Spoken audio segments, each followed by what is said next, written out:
Hello guys, welcome to my channel Words world.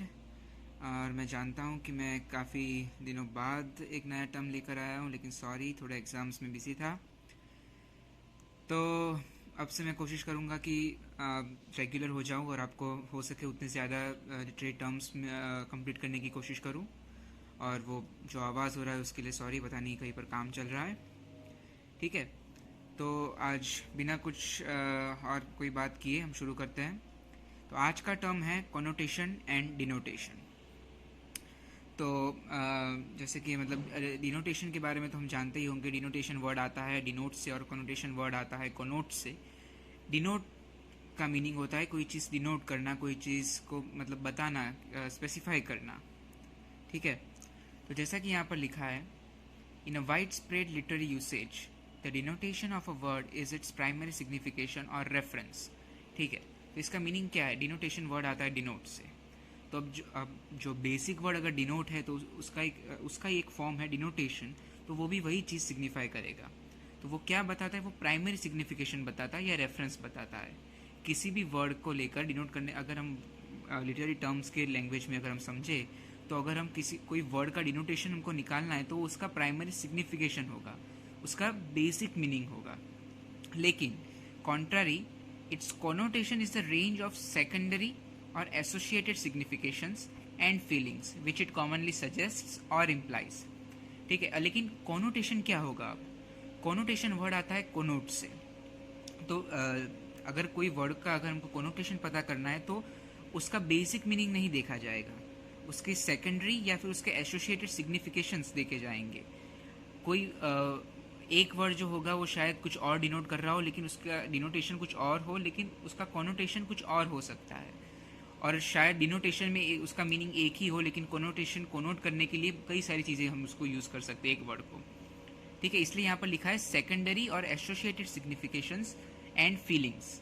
ठीक है, इसलिए फॉर एग्जाम्पल अगर हम देखें, thus home denotes the house where one lives but connotes privacy, intimacy and cosiness.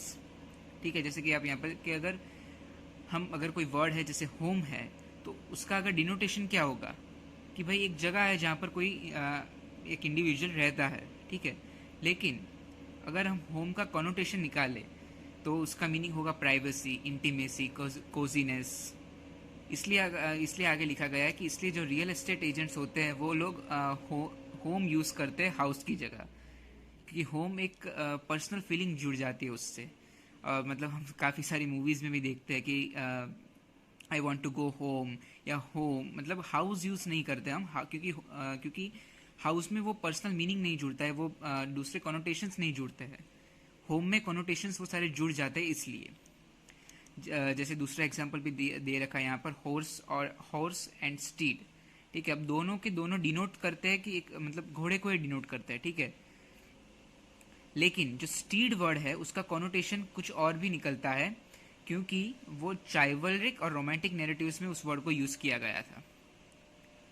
ठीक है, जैसे अगर दूसरा कोई एग्जांपल लेना हो तो हम वर्ड हॉट ले सकते हैं, क्योंकि अगर हॉट वर्ड जो है उसका डिनोटेशन क्या होगा कि भाई बहुत चीज़ गर्म है या मतलब वार्म है, उसको बताने के लिए हम यूज़ करेंगे। लेकिन उसका कॉनोटेशन आज के स्लैंग में अगर देखा जाए तो उसका कॉनोटेशन बदल चुका है। उसका कॉनोटेशन अब शायद अट्रैक्टिवनेस की तरह भी हम ले सकते हैं। ठीक है, सो अब आगे लिखा है, the connotation of a word is only a potential range of secondary significations. Which parts of these connotations are evoked depends on the way the word is used in a particular context। ठीक है, इसमें यह बताया गया है कि connotation जो word, कोई भी वर्ड का कॉनोटेशन होगा तो उसके कई सारे सेकेंडरी सिग्निफिकेशंस हो सकते हैं। ठीक है, अब होम का मतलब तो प्राइवेसी भी होगा, इंटीमेसी भी होगा, कोजीनेस भी होगा। लेकिन एक मतलब कौन सा मीनिंग के बारे में बात की जा रही है। ठीक है, जैसे कि which parts of this connotations are evoked, कि भाई एक वर्ड के कॉनोटेशंस तो कई सारे हैं, लेकिन कौन सा कॉनोटेशन यहाँ पर समझ के हमें पढ़ना है, ये किस पर डिपेंड करेगा? ये डिपेंड करेगा on the way the word is used in a particular context. वो वर्ड किस कॉन्टेक्स्ट में यूज़ हुआ है। अगर पोएम में यूज़ हुआ है तो कुछ अलग मीनिंग होगा, नॉवल में यूज़ हुआ है तो कुछ अलग मीनिंग होगा। ठीक है, और आगे लिखा है poems typically establish context that bring into play some part of the connotative as well as the denotative meaning of words. ठीक है, पोएम कई बार ये कॉन्टेक्स्ट एस्टेब्लिश कर देती है कि मतलब पोएम का जो फॉर्म है वो connotative as well as denotative meaning के वर्ड्स को दोनों एक साथ लेके चलता है। इसका मतलब मैं समझाना चाहता हूँ कि अगर पोएम होगी तो उसमें वर्ड्स के कोनोटेटिव मीनिंग्स भी आएंगे, डिनोटेटिव मीनिंग्स भी आएंगे। यहाँ पर जैसे एग्जांपल दिया हुआ है, इन इस poem virtue George Herbert wrote, sweet day so cool so calm so bright, the bridal of the earth and sky. ठीक है, यहाँ पर जैसे यहाँ पर सो कूल और सो काम है तो ठीक है एलिट्रेशन पे आएगा, लेकिन वो हम बाद में पढ़ेंगे। लेकिन यहाँ पर जो इम्पोर्टेंट वर्ड है वो है ब्राइडल। ठीक है, जैसे आगे लिखा है, the denotation of bridal, bridal का मीनिंग क्या होता है? Union between two human beings. ठीक है, कि मतलब शादी की तरह कि भाई दो ह्यूमन बींग्स का मिलना जो है उसको ब्राइडल कहते हैं। तो यहाँ पर ब्राइडल को हम दो तरह से देख सकते हैं। यहाँ पर serves as part of the ground for applying the word as a metaphor. ठीक है, यहाँ पर ब्राइडल को हम मेटाफॉर की तरह भी देख सकते हैं कि भाई अर्थ एंड स्काई का यूनियन हो रहा है, तो यहाँ पर ब्राइडल को मेटाफॉर की तरह यूज़ किया गया है। ठीक है, अगर मतलब जैसे हम जानते हैं मेटाफॉर और सिमिले में एक ही डिफरेंस होता है कि भाई सिमिले में जब कंपैरिजन किया जाता है तब उसमें लाइक और एज यूज़ किया जाता है। तो अगर मैं यहाँ पर लिख दूँ like the bridal of the earth and sky, तो इसका मीनिंग क्या होगा कि मैंने अर्थ एंड स्काई के यूनियन को कंपेयर किया है ब्राइडल के साथ। ठीक है, तो मतलब अगर लाइक यहाँ पर यूज़ नहीं किया गया है इसलिए मेटाफॉर है यहाँ पर, लेकिन इसका कोनोटेटिव यूज़ भी हो रहा है यहाँ पर। कैसे? But the specific context in which the word occurs also evoke such connotations of bridal as sacred, joyous and ceremonial. कि ये जो स्पेसिफिक कॉन्टेक्स्ट में, ये जो दो लाइन का जो स्पेसिफिक कॉन्टेक्स्ट है इस पोएम का, उसमें जो ब्राइडल वर्ड यूज़ किया गया है तो उसमें सेक्रेड, जॉयस और सेरेमोनियल कोनोटेशंस निकलते हैं।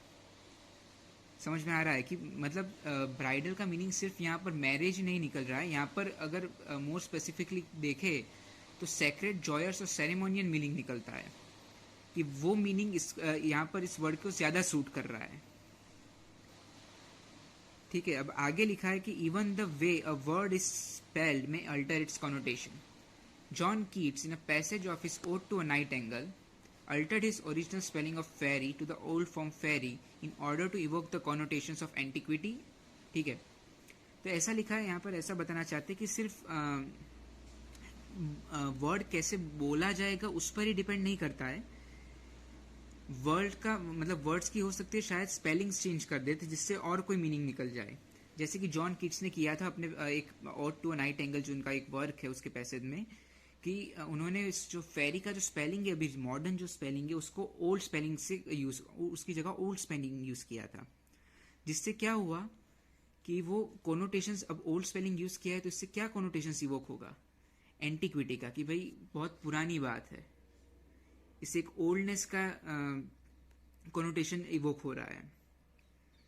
जैसे और फिर आगे एक एग्जांपल भी दिया है, as well as of the magic world of Spenser's the Faerie Queene. देखिए यहाँ पर स्पेलिंग फिर से बदल दिया है, तो यहाँ पर बता रहे हैं कि फेरी क्वीन, तो क्वीन की बात की जाए तो शायद ऐसा यहाँ पर एक ओल्डनेस, यहाँ पर एक एंटिक्विटी का कोनोटेशंस इवोक कर दिया है।